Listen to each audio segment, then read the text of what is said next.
지금 우리가 살고 있는 지구촌의 인구가 몇 명이 될까? 저는 한 65억 정도 되는 것으로 생각을 했는데 통계청 발표에 보니까 74억이더라고요. 74억. 그런데 그 사람들의 삶의 모습을 보면 각기 다른 삶을 살고 있다 그렇게 생각이 되는데 사실은 각기 다른 삶을 살고 있는 것이 아닙니다. 철학자 베이컨이 세 종류의 사람을 이야기했다는 건 여러분이 다 알고 계시잖아요. 먼저 거미 같은 삶을 살고 있는 사람이 있다는 거예요. 이 사람은 베이컨은 말하기를 있어서는 안 될 사람이다. 거미 여러분이 잘 아시잖아요. 상어미 때 거미줄 딱 쳐놓고 잡히는 것은 무조건 다 먹이로 삼는 게 거미입니다.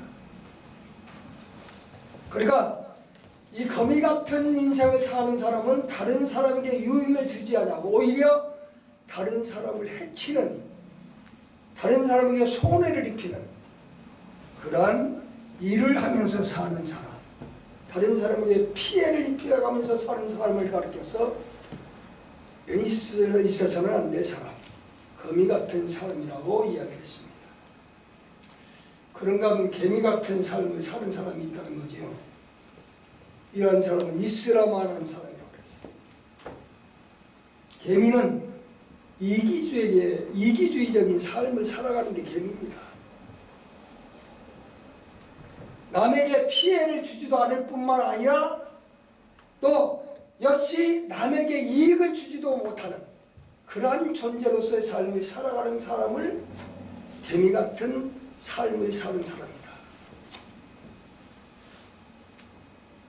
여러분이 잘 아는 이솝의 이야기 속에서 개미와 배짱 이야기 차통에서 잘 알고 있는 거 아니에요. 그런가 하면 꿀벌과 같은 삶을 사는 사람이 있다고 했어요. 이 사람은 꼭 있어야 될 사람, 없어서는 안 될 사람, 꼭 필요한 사람. 제가 성경을 한 20번 읽으려고 했는데 20번 못 읽을 것 같아요 지금. 그래서 불안해 하니까 아침 저녁으로 읽고 있어요.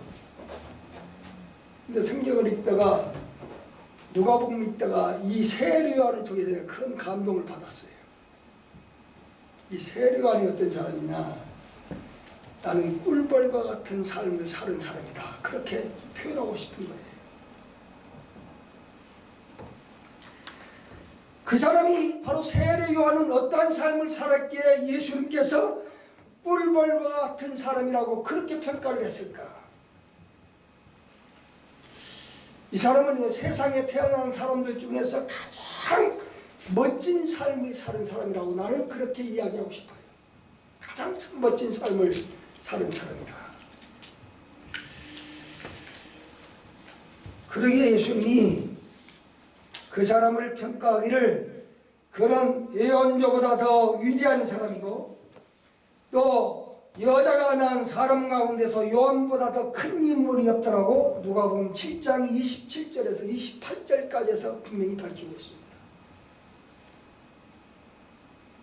한마디로 청년 예수님이 가장 존경했던 사람이 세례 요한이었다. 내가 누가복음, 마가복음, 요한복음 다 읽어보지만 예수님이 최고 극찬을 했어요.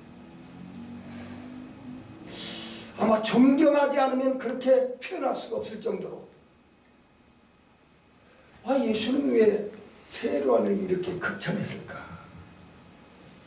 주석도 뒤져보고 세례 요한에 대한 그런 책도 찾아보고 그런 몇 가지 점을 제가 발견했습니다.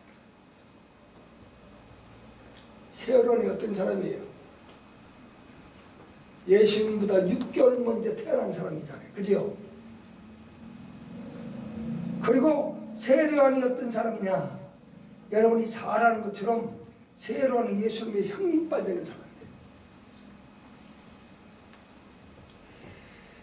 예수님이 이렇게 극찬한 모습을 볼 때에 세례 요한은 이 세상의 그 어떤 사람보다도 가장 멋진 인생을 산 사람이다. 그렇게 생각을 해보고 싶은 거예요. 그러면 요한이 어떤 삶을 살았기 때문에 예수님께서 그렇게 극찬을 했겠습니까? 이유가 있을 거 아니에요. 그냥 막연히 예수님이 칭찬하신 거 아니거든요. 그의 삶을 보면 예수님이 칭찬하실 만했어요. 한마디로 요한의 삶은 매사에 자기를 내세우지 않았습니다. 성경 읽어보세요. 자기를 한 번도 내세우지 않았어요. 그리고 다른 사람을 자꾸 내세우는 일을 앞섰고 그 다음에 다른 사람이 잘 되기를 바라면서 살았던 사람이 바로 요한이었습니다.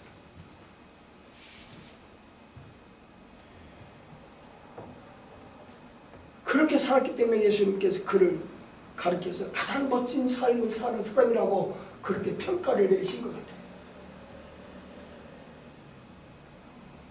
누가복음 3장 22절에 보면 요한의 제자들이 예수님의 인기가 높아감으로 해서 요한에게 몰려왔던 사람들이 예수님에게 다 갑니다. 그러니까 제자들이 불쾌한 마음이 들었어요.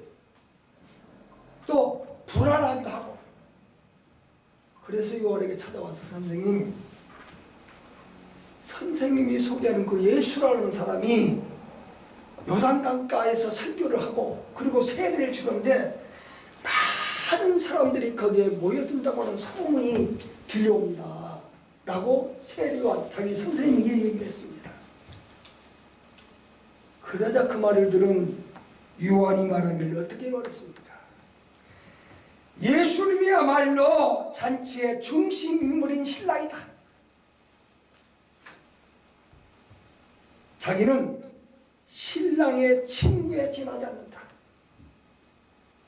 그러면서 예수님은 흥하여야 하고 자기는 쇠하여야 한다라고 잘라서 말했던 것을 우리는 보게 됩니다. 조금 전에 말씀을 드렸습니다만 예수님은 요한의 친척 동생뻘이에요. 한마디로 후배에 불과한 사람입니다. 그런데 요한은 그러한 위치에 있음에도 불구하고 예수님이 잘 되기를 바랐기에 그의 사역을 도와줬으며 그가 잘 되기를 간절한 마음으로 원했던 사실을 우리는 성경을 통해서 보는 겁니다. 참으로 훌륭한 사람이다. 그렇게 평가를 내리고 싶어요. 훌륭한 사람이란 어떤 사람이 훌륭한 사람일까요? 다른 사람을 많이 움직여서 좋은 일을 하게 하고 위대한 일을 하게 만드는 사람이 훌륭한 사람입니다. 요한을 보세요. 요한은 많은 사람들을 움직여서 예수님을 돕도록 하였고 예수님이 잘 되기를 바라는 사람이었으며 후원을 아끼지 않을 뿐만 아니라 최선을 다해서 도와줬던 사람이 바로 요한이었습니다. 성경을 읽다 깜짝 놀랐어요. 자, 요한 대단한 사람이다. 여러분 그렇게 생각 안 들어요? 저는 읽다가 깜짝 놀랐어요. 요한 그냥 무시하고 쭉 읽어갔는데 어느 날 갑자기 큰 충격을 받아. 야, 요한 대단한 사람이다. 하나님의 일을 하는 데 있어서 마찬가지로 난 생각을 해요. 하나님의 일을 성공적으로 하느냐 하지 못하느냐는 얼마나 많은 사람들이 함께 일을 하느냐 이 일을 하지 못하게 하느냐 여기에 달려져 있다고 생각합니다. 여러분이 섬겼던 교회의 성공과 실패도 마찬가지로는 생각을 합니다. 얼마나 많은 프로그램을 하느냐에 따라서 성공과 실패가 번갈아 나는 것이 아니라 그 프로그램을 위해서 얼마나 많은 성도들이 함께 일을 하느냐 하지 못하느냐 거기에 달려져 있다고 생각을 해보는 겁니다. 한때 백악관에 살 때에 부진스키라는 여기서와 스캔들 때문에 망신을 당했던 사람이 있죠. 이게 누구지요? 클린턴. 네, 클린턴 대통령. 그런 단점도 있지만 좋은 점도 있더라고요. 대통령 초참 기도를 할 때에 자기의 친구의 말을 인용해서 이런 말을 했대요. 훌륭한 대통령은 자기가 많은 일을 하는 것이 아니라 많은 사람들로 하여금 위대한 일을 하게 하는 사람이다. 자기가 많은 일을 하는 것이 아니라 많은 사람들이 동원돼서 위대한 일을 하게 하는 사람이다. 이런 사람이 바로 세례요한입니다. 세례요한은 자기는 감추고 다른 사람을 내세우고 다른 사람에게 영광을 돌아가게 하는 일에 앞장섰던 사람이 바로 세례요한입니다. 다른 사람 아니에요. 예수님을 높이는 데 최선을 다했던 사람이 세례요한이다. 그래서 자기는 쇠하여도 조용히 협조하는 아량을 가졌을 뿐만 아니라 사명을 가지고 있었던 사람이 바로 세례요한이었습니다. 교회 안에도 이런 사람이 필요하다고 생각합니다. 바로 이러한 마음을 가진 사람들이 많아야 나는 우리 음목 공동체도 그렇게 되리라는 분명히 믿습니다. 이런 사람이 많아야 돼요. 자기를 내세우지 않냐고 다른 사람 자꾸 많은 일을 하도록 만들어 놓는 사람, 이런 사람이 많을 때 우리 음목 공동체가 가장 멋있는 공동체가 되지 않을까 그런 생각을 해봅니다. 사도 바울이 빌립보서 2장 2절부터 3절에서 교회 본질을 이야기합니다. 마음을 같이하여 같은 사랑을 가지고 뜻을 합하여 한 마음을 품으라고 하면서 무슨 일을 하든지 허영이나 다툼으로 하지 말고 서로 남을 낮게, 남을 나보다 낮게 여기라. 남을 나보다 낮게 여기라. 더 좋게 여기라는 거죠. 한마디로 나를 희생시켜 협조하는 사람들이 되라는 얘기입니다. 나를 희생시켜 협조하는 사람이 되라.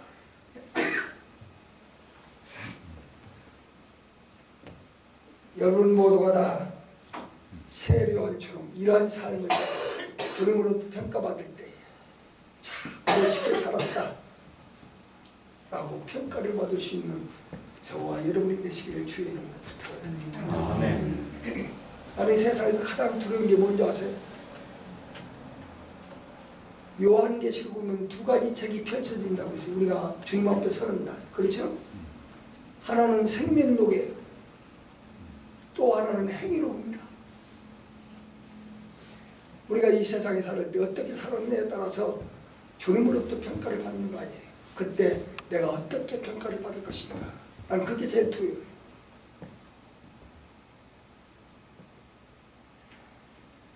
그래서 저는 좀 감정을 잘 다스리지 못하는 사람이기 때문에 실수를 많이 합니다만 그때마다 늘 후회하는 건 내가 주님 앞에 설 때 주님이 나를 평가할 때 어떻게 평가할 것인가. 그게 두려운 거예요. 주님이 나를 평가할 때.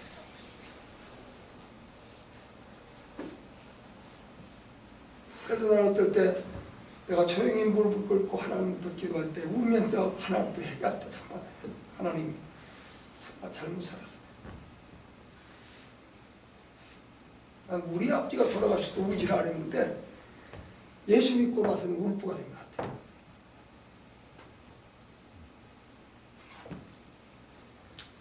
세례요한처럼 언제나 자기 자신의 이익을 추구하지 않고 다른 사람이 잘 되기를 바라며 다른 사람에게 공을 돌리는 그러한 삶을 살아갈 수 있는 저와 여러분 되시기를 주의 이름으로 부탁을 드립니다. 그 다음에 세례요한은 섬기는 자세로 삶을 살았을 뿐만 아니라 종의 자세로 일을 했습니다. 종의 자세로 일을, 이게 참 중요한 거예요. 종의 자세로 일을. 마태복음 3장 11절에 보면 요한이 말하기를 나는 그의 신을 들고 다닐 자격도 없는 사람일 뿐만 아니라 그의 신발끈을 풀 자격도 없는 사람이라고 했습니다.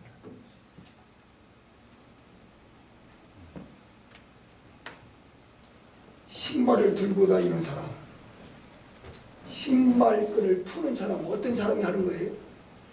종이 하는 거예요.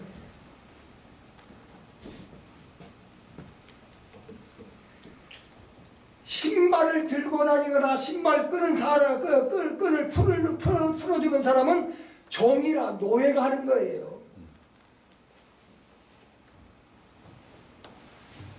한마디로 세유하는 자기를 가리켜서 예수님을 섬기는 종이 자기의 사명이다 그랬어요. 예수님을 섬기는 종이 나의 사명이다. 얼마나 멋있어요. 종은요, 자기를 즐겁게 하는 사람이 아니에요. 종은 누구를 즐겁게 해드리는 거예요? 주인을 즐겁게 해드리는 거예요. 종은요, 자기 짐을 가볍게 하려고 하는 것이 아니라 종은 주인의 짐까지 더불어 짊어지고 가는 사람이 종이에요. 종은 자기를 우선순위에 두는 것이 아니라 누구의 일을 우선순위에 두는 거예요? 주인의 일에 우선순위를 두는 거예요. 이게 종이에요.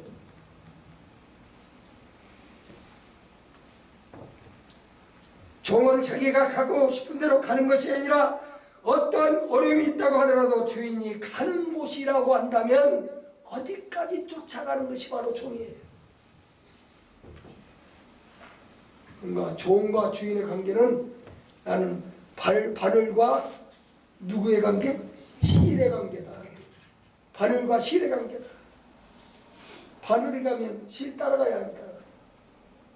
이 양반들은 바늘과 실도 모르는 게 바늘 가면 실 따라가야 한다. 따라가야 돼요. 그래야 옷을 꾸미잖아요. 성지순례 여러분 다 가보셨죠? 로마에 가면 아주 귀한 것이 있어요. 카타콤이라는 게 있잖아요. 거기 가서 눈물 안 흘려보는 사람은 없을 거예요. 가만 눈물 흘렸을 거예요. 여러분 로마 시절에 박해가 심하니까 성도들이 예배를 드리기 위해서 깊은 굴을 파고 들어갔잖아요. 그 안에 입구는 좁은데 안에 들어가니까 굉장히 높더라고요.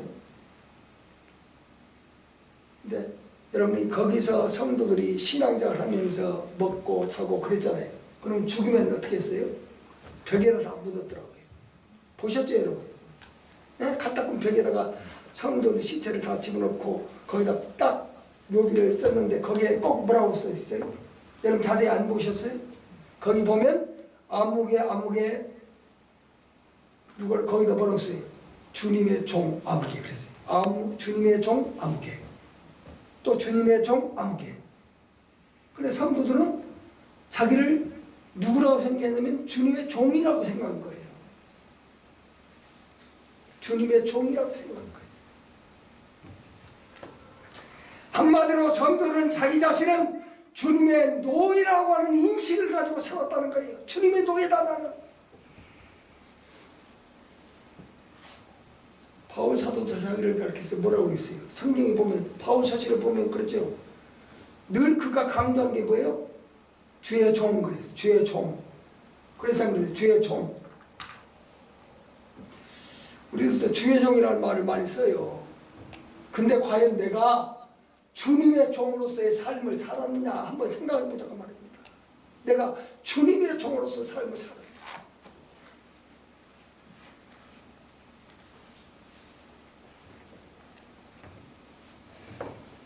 베들레헴 가면 예수 탄생교회가 있어요. 여러분 가보셨을 거예요. 문이 굉장히 좁아요. 그리고 문의 입구가 더 좁은데 어떻게 해야 들어갈 수 있어요? 옆으로 이렇게 비비고 머리 숙이고 이렇게 들어가 있게끔 되어 있어요. 왜 그랬을까? 왜 그렇게 문을 만들었을까? 허리를 굽히지 않으면 들어갈 수 없는 그런 예배당이에요. 바로 그 문을 그렇게 만든 것은 주님 앞에 종이 허리를 굽히고 서 있듯이 성전에 주님을 만나러 들어가는 하나님의 종들이 그러한 모습을 하지 않고는 안 된다고 하는 사실을 가이드가 얘기를 해주더라고요.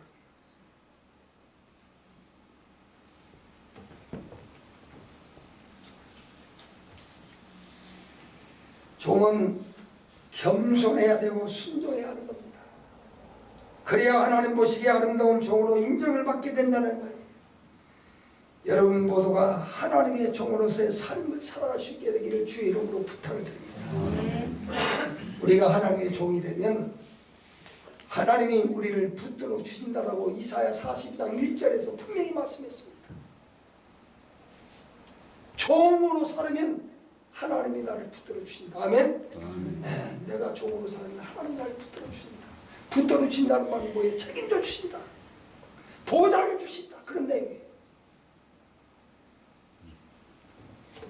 우리가 하나님의 종으로 삶을 살면 하나님께서 우리를 도와주실 뿐만 아니라 우리를 후원해 주신다는 사실을 여러분 꼭 믿으시기를 주의 이름으로 부탁을 드립니다. 마지막, 요한은 자기를 녹여서 빛을 발하는 등불로서의 삶을 살았습니다. 자기를 녹여서 등불로서 비추는 그런 삶을 살았다. 요한복음 5장 35절에 보면 예수님이 소엘의 요한을 한마디로 표현하기를 타오르면서 빛을 내는 등불이라 그랬어요. 세례 요한이 자신을 희생하면서 불태웠기 때문에 빛을 발하게 됐던 것입니다. 일반적으로요, 촛불이나 횃불이나 등잔불이 빛을 발하려면 어떻게 돼요? 자기를 태워야 빛을 발할 수 있는 거예요. 자기를 희생하지 않고서는 빛을 발할 수 없어요. 세례 요한에 자기 희생이 없었다고 한다면 예수님이 메시아로서 사명을 감당하는 일이 어땠겠습니까? 아마 참 힘들었을 거예요. 바로 세례 요한의 희생이 있었기에, 봉사가 있었기에 주님의 길이 더 밝게 빛날 수가 있었다는 사실을 성경을 통해서 잘 보게 되는 겁니다. 이사야 53장 5절에 보면 이사야는 메시아를 고난받는 종으로 표현했습니다. 거기에 보면 그가 찔림을 받은 것은 우리의 허물을 인하며 그가 상처를 받은 것은 우리의 악함 때문에, 죄악이라고 했습니다. 악함 때문에 그가 징계를 받음으로 우리가 평화를 얻었고 그가 매를 맞음으로 우리가 치료를 받았다고 했습니다. 한마디로 예수님은 종으로서의 삶을 살면서 자신을 불태웠기 때문에 구원의 빛을 발하게 됐다고 성경은 말씀하고 있습니다. 우리도 마찬가지예요. 빛을 발하기 원한다면 내가 희생하지 않고서는 절대로 안 된다. 요한처럼 타오르면서 빛을 내는 등불이 되어야 된다고 말합니다. 세례 요한처럼 예수님은 흥하여야 되겠고 나는 쇠해야 된다. 바로 그런 생각을 가지고 살 때에 주님으로부터 우리가 평가를 받을 때 참 멋있는 삶을 사는 사람이다, 이렇게 평가를 받을 수 있을 것 같습니다. 자기를 낮추고 자기를 감추고 다른 사람을 높이고 다른 사람을 세우는 일에 우리는 최선을 다하자고 말입니다. 은퇴한 어떤 목사님이 만나서 대화를 하는데 저한테 그런 얘기를 하더라고요. 그분이 은퇴하고 난 다음에 그 교회가 후임자가 와서 교회가 크게 부흥됐어요. 그러니까 신자들이 차량적으로 시선이 어디로 가요? 담임 목사한테 가죠. 근데 그게 좀 배가 아팠던가 봐. 좀 안 좋은 이야기를 하더라고요. 그래서 목사님, 후배가 와서, 후임자가 와서 목회 잘하고 교회가 성장했으면 얼마나 좋습니까? 그게 서운하셨어요. 그러니까 좀 섭섭하더래. 이 교회 가면 신자들이 옛날에는 목사님 하는데 이제는 시궁둥하고 말이야. 그게 좀 기분이 안 좋더래. 그런데 목사님, 예수님하고 좀 돌아가서 생각을 해보세요. 예수님은 어떻게 생각했을까요? 예수님도 좋아했을 것 같은데 아마 말을 안 하시더라고요. 우리 요한처럼 한번 살아봅시다. 요한은 예수님의 신을 들고 다니는 것뿐만 아니라 신을 풀기에도 신발끈을 풀기에도 감당치 못할 사람이라고 그렇게 생각하면서 살았습니다. 자기는 예수님의 노예다. 예수님의 종이다. 섬기는 자로서 나는 삶을 살겠다. 그뿐만 아니라 타오르는 빛을 내는 등불처럼 생각하면서 자기를 희생하면서 살았던 사람이 요한인데 우리를 또 이렇게 살아서 먼 훗날 그죠? 이제 얼마 남지 않을 것 같아요. 우리 주님 오시는 그날에 우리가 백보자 심판대 앞에 설 거 아니에요. 섰을 때에 주님으로부터 내가 어떻게 평가? 그게 중요한 거예요. 세상의 사람들이 나를 어떻게 평가하는지 난 그거 하나도 안 봐요. 하나도 더럽지 않습니다. 아니 사람들이 나를 평가해 주는 건 뭐 외형적으로 평가할 수도 있고 그렇잖아요. 근데 주님은 뭘 보고 평가해요? 내 중심을 보고 평가해요. 우리의 삶의 모습들이 전부 다 하늘나라 다 돼 있을까요? 제가요 은혜 받고 이제 신학교 가서 등록금이 없어가지고 여기 여기 어디야? 하늘산. 아니 여기 기도 한탕강이 있는데. 대한수도. 아 대한수도. 전진 원장님 대한수도에 금식기로 하도록 하세요. 뭐 하려고? 학비가 없으니까 학비 달라고.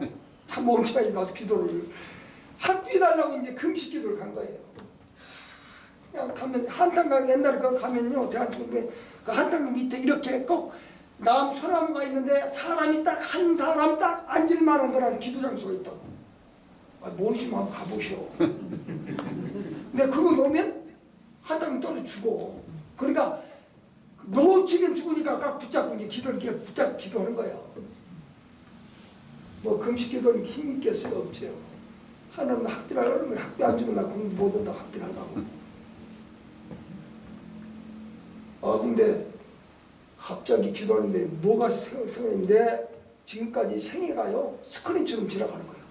막 지나가는데 뭐까지 나오냐면 옛날에 시골에서는요 고구마 이렇게 막 지나가면 어떻게 발로 툭 차잖아. 그죠? 학교 다닐 때 툭 차면 고구마 튀어나오잖아요. 그러면 그거 가져가서 냇가에서 씻어 먹는 거 있잖아요. 닦아 먹었잖아요. 네. 그게 탁 스크린처럼 지나가는 거예요. 그런데 내 마음에 야 이 도둑놈아 그래. 야 이 도둑놈아. 그때 얼마나 큰 충격을 받았는지. 야 우리 하나님 세밀하십니다. 아니 그런까지도 하나님이 다 기억하고 계실까? 여러분 기억하지 않을 것 같아요? 그러면 혼이라도 다 갚지 않으면 거기서 나올 수 없다 그랬잖아요. 그날 얼마나 많이 울면서 해결을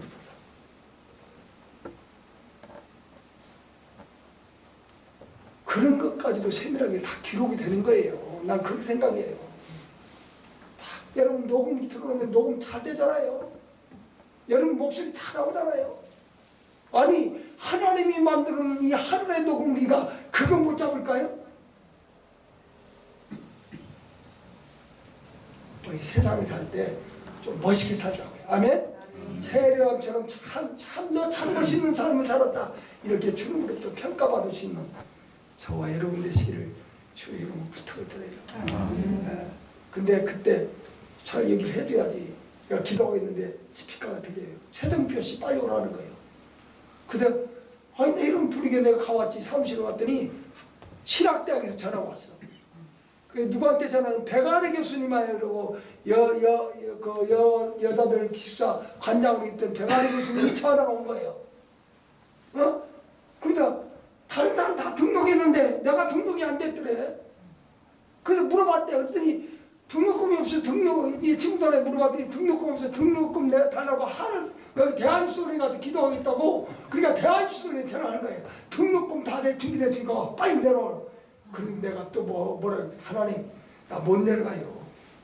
왜냐면 나 기숙사비가 없거든요. 내려갈 수가 없어요. 기숙사비가 없으니까 나 내려갈 수. 그랬더니 내가 얘기했더니 나 기숙사비가 없어서 못 내려갑니다. 그랬더니 최정준 교수가 그때 교수였거든요. 최정준 교수님이 그 얘기를 듣기만 기숙사 문제 해결을 빨리 내려오라는 거예요. 아 그래 해결해가지고 한 학기 공부를 했어요.